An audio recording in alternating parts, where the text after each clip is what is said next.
Okay, now let's take a look at problem 1.13. A one-particle, one-dimensional system has a state function, which I've already written here.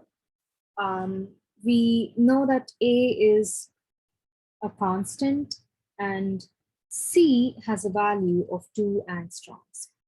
If the particle's position is measured at time t equals 0, what is the probability that the result will lie between 2 angstroms and 2.001 angstroms? So the interval dx is 2.001 angstroms minus 2 angstroms, which is 0.001 angstroms. So this can be considered as an infinitesimal interval for all practical purposes. So when we have an infinitesimal interval, the probability of finding a system in that interval is just going to be psi squared times dx. Now, psi, the value of the wave function of the state function psi at time t equals 0 is going to be sine of a times 0, which is sine 0 times whatever value we have here, plus cos 0 times whatever the value we have here. Sine 0 is equal to 0, so all of this value is going to be just 0. So this entire term is going to be 0. Whereas cos 0 is equal to 1, right? So this term survives. So the wave function at time t equals 0 is going to be 32 over c to the power 6 times x times e to the minus x squared over c squared. Now the probability is going to be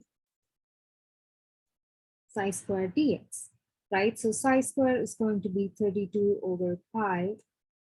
And the value of C is 2 angstroms. So 2 to the power 6 is 64 angstrom to the power 6 squared times x squared times x squared over c squared. We have a 2 because we're taking a look at the square, and we have dx. Now this will be 32 twos. Here we have a 2. And we're going to consider x to be equal to 2 angstroms. And we also know that C is also equal to 2 angstroms. So these two terms cancel out very easily because x is equal to C in this case, luckily for us. So this will become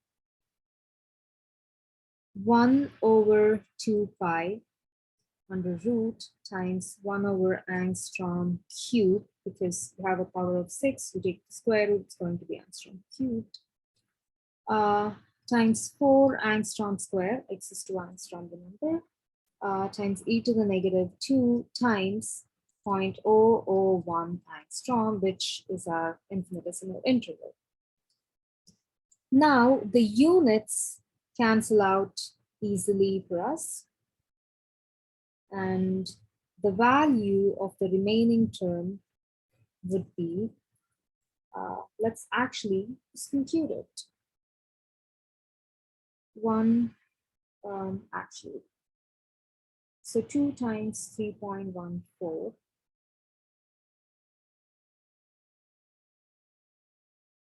And we need to take the square root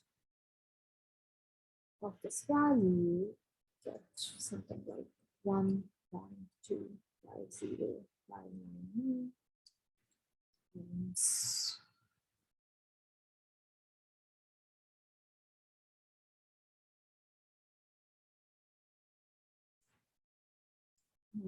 35335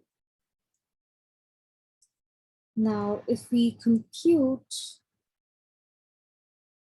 all of this,